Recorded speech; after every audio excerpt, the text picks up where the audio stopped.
A family of climbers consisting of a father and two adult children named Peter and Annie are climbing a mountain rock. Suddenly, two inexperienced climbers ahead of them fall down and knock out the cable attachment from Peter and his father. The whole family hangs on the only surviving belay point, which is located next to Annie. The girl tries to reach the rock and secure another hook, but she fails. The father, who was at the bottom of the rope, decides to sacrifice himself in order to save the children.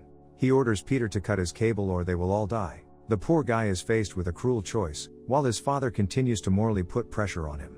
Despite Annie's desperate pleas not to do so, the boy follows his father's orders and the next moment he falls to the ground. 3 years have passed since the incident. Now Peter climbs mountains only to shoot photo essays for National Geographic. Annie, on the contrary, devoted herself to rock climbing and became a famous climber. After filming a wildlife photo essay, Peter plans to travel to another location, but on the way to the helicopter, his porter injures his leg. The guy goes with him to a military hospital located in the middle of the mountains in the Pakistani province of Gilgit-Baltistan. The Pakistani army is actively fighting with India, but its fighters are dying not because of an armed conflict, but because of a lack of medicine. This information surprises Peter, as the helicopter he flew in was full of medical supplies. From the colonel, the guy learns that these drugs are intended for a group of climbers who are going to conquer Mount K2. This is the second highest peak after Everest, known for its harsh climbing conditions. The climb is financed by billionaire Elliot Vaughn, who has already tried to conquer K2 in the past, but miraculously survived an avalanche. The entrepreneur plans to try again to climb the mountain for the sake of filming a commercial and this time gathers a group of top climbers, including Annie. After learning about his sister's participation in the expedition, Peter decides to go to the foot of the mountain to the climbers' base camp to meet her after several years of separation. Annie still cannot forgive her brother for the tragedy, so their meeting is tense. She tells her brother that their group is going to conquer the mountain in a short time. Peter is surprised, because usually climbers take their time, and do not chase the schedule, because it's dangerous. But Annie is sure that Vaughn knows what to do and she wants to climb the mountains as soon as possible, because this helps her feel unity with her dead father. After an unpleasant conversation, Peter decides to find a new porter at the base to help with filming, and leave the camp the next day. In the tent city, he meets the owner of the base camp, Skip, and his girlfriend Monique, a local manager and doctor. Between the guy and the girl there is sympathy. In the evening, Elliot Vaughn throws a party for the expedition members. An old man attends it and warns that the group may die in the mountains due to worsening weather conditions. To which Elliot replies that his assistant has analyzed the weather conditions for 40 years and there is nothing to worry about. The specialist states that the probability of favorable weather on the day of the rise is 82%. Then the elderly man asks who will lead the expedition and take responsibility in the event of the death of the group. Elliot introduces professional guide Tom McLaren, whom he has hired for the upcoming expedition. After that, the company continues the fun, and the old man with a gloomy look goes back to the mountains. At night, Peter enters his sister's tent and tries to dissuade her from a dangerous mission, fearing worsening weather conditions. To which Annie replies that he has not been in the mountains for a long time and has no right to advise her on what to do. Peter understands his sister's resentment towards him, and tries to convince her that he made the only right decision by cutting the rope with her father. Annie is sure that her brother just got cold feet and quickly gave up, and accuses him of never being at his father's grave. At dawn, the group begins the ascent. On the radio, the base transmits to Tom McLaren about the worsening weather conditions. The guide does not want to risk the group's life and plans to cancel the expedition, but Elliot insists on getting to the top of the mountain and waiting out the storm there. He orders Tom to keep doing the job, for which he is generously paid, and he does not dare to contradict him. Before leaving, Peter notices that a strong wind is rising in the mountains and returns to the camp to see if the group has turned back. There he is told that the ascent continues despite the mortal danger. Meanwhile, the wind intensifies and Tom decides to return to the camp, despite the threats of the billionaire. But on the way back, a snowstorm overtakes the group, and Annie, Tom and Elliot are blown into the gorge of the ice cave. The trio are trapped. The guide is hit hard when falling and cannot get up. Annie manages to communicate with her brother using Morse code and transmit information about the survivors and their approximate coordinates. Relieved that Annie is alive, Peter decides to assemble a rescue team. The guy understands that he will need explosives to break through the ice and snow, so he turns to the Pakistani military for help. The only available explosive they can offer is nitroglycerin in unreliable canisters. Peter tries to form a group among the climbers, but few are willing to risk their lives, realizing all the prospects. Vaughn's men then offer a reward of $500,000 to take part in the rescue operation. So Peter manages to assemble a group of 6 people, which includes the guy himself, the brothers Cyril and Malcolm, Monique, Kareem, and Skip. It will take the team 27 hours to reach the missing climbers, but they will be able to hold out in limited conditions for no more than a day before they die from pulmonary edema. Then Skip offers to seek help from Montgomery Wick, an old man who came to Elliot's party. Previously, he was considered the best climber in the world and was able to conquer Mount K2 in a shorter period of time. In the last expedition to K2, Montgomery's wife disappeared. Since then he has been living in the mountains as a hermit and trying to find the body of his missing beloved. The team arrives at the old man's hideout. He initially refuses to participate in the rescue operation, but changes his mind when he learns that Elliot Vaughn is among the missing. Wick orders Skip to return to base camp to monitor Vaughn's coordinators leading the mission.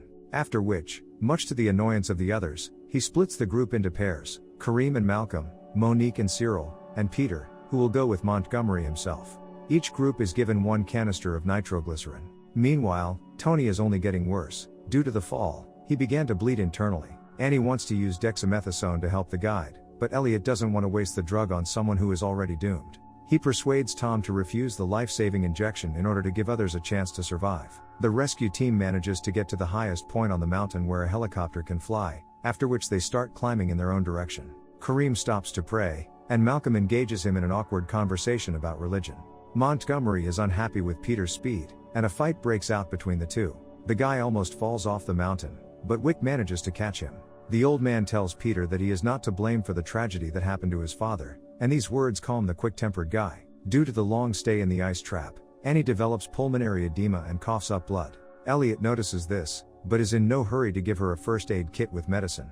Later, Montgomery manages to contact Vaughn, who tells the group to hurry because Annie has developed pulmonary edema.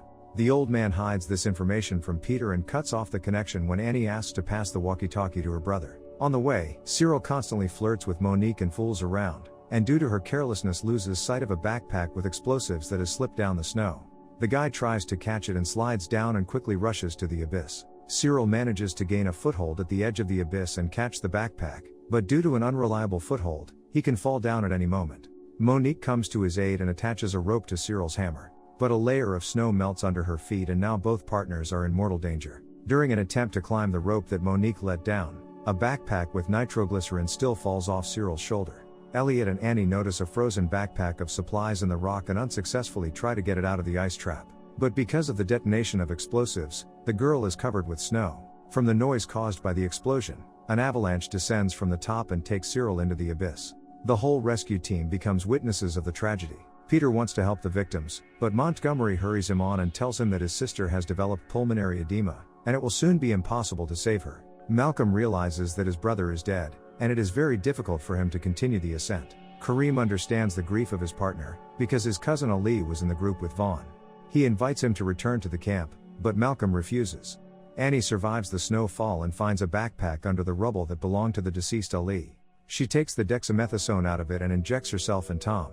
Elliot watches her actions with a glare. Montgomery and Peter take a short break. The guy notices how Monique is approaching them, who also managed to survive after the avalanche. Peter removes the glove from her hand and discovers that her finger is broken. He distracts the girl by talking about her unstable relationship with Skip, and sets her finger back in place. So Monique joins their group and they continue their rescue mission. Meanwhile, gas canisters explode in a Pakistani military camp.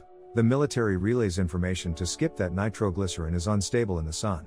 He manages to warn Peter and he hides the backpack with explosives in the shade and fills it with cold snow. Peter manages to warn Malcolm and Kareem of the danger, but as he hastily tries to hide the backpack from the sun's rays, the nitroglycerin leaks out of the container and explodes. The guys die from the explosion, and Montgomery's group falls down into one of the mountain gorges. There, Monique discovers a woman's body frozen in ice, part of which has collapsed due to the explosion. Montgomery recognizes the deceased as his wife, who was Vaughn's guide on his first attempt at K2 4 years ago. He removes her wedding ring and searches for a box of dexamethasone, but it is found by Peter, who begins to doubt the mountaineer's good intentions. Wick tells Peter that Elliot Vaughn is responsible for his wife's death by taking her medicine for himself and leaving her to die. Vaughn told reporters that the medicine was blown away by the wind, but Montgomery knew for sure that his wife always kept it with her. Now Wick wants to find and kill Vaughn. At night, Annie contacts Peter and asks him not to risk his life and return back to the camp. The girl says that she will last another maximum of 2 hours and the group, most likely, will not have time to save either her or Tom. Annie no longer blames her brother for her father's death and asks him to let her go. Taking advantage of the fact that the girl has lost her vigilance, Elliot strangles Tom without regrets and takes the remaining medicine for himself. Peter and Monique decide to continue climbing at night without Wick. At this time, another snowfall occurs in the cave with climbers, forming a narrow passage to the outside. Vaughn wants to raise a flare, but it's too cold. The climbers have no water left to defrost the device, so Elliot decides to use dead Tony's blood for this purpose. Thanks to the bag of hot blood, the rocket gradually heats up and explodes as soon as it is outside. Having reached the place, Peter and Monique notice bloody footprints in the snow and blow up the ice blockage with nitroglycerin. They finally reunite with the missing climbers and drop ropes down to lift them up. Peter wants to pull Vaughn out after Annie, but when climbing, due to the heavy load, the ice axe used as a safety point begins to fall out. Montgomery catches up with his group, manages to secure a belay station, and descends with Annie back into the cave. Elliot thinks that Wick is going to attack him, but succumbing to Peter's persuasion, Montgomery decides to help the enemy escape, and also puts the safety cable on him. During a new rise, the edge of the ice crack collapses, and the ice axes used as an insurance point are displaced. Annie, Peter, Montgomery and Elliot lose their footing, hanging from the same rope. The heroes find themselves in the same situation as 3 years ago, when Peter's and Annie's father died. But this time, Peter doesn't have to make a choice. Wick cuts part of the rope himself, and together with Vaughn falls into the icy abyss. The surviving part of the group returns to base camp, where Monique provides first aid to Annie. The doctor kisses Peter and leaves him alone with his sister. Annie tells her brother that he did a real feat in the mountains and that his father would be proud of him. At the end of the story, Peter comes to the memorial with photographs of climbers who died in the mountains, including now Karim Nazir, Ali Hassan, Miyama, and Montgomery Wick, Cyril and Malcolm Bench, Tom McLaren.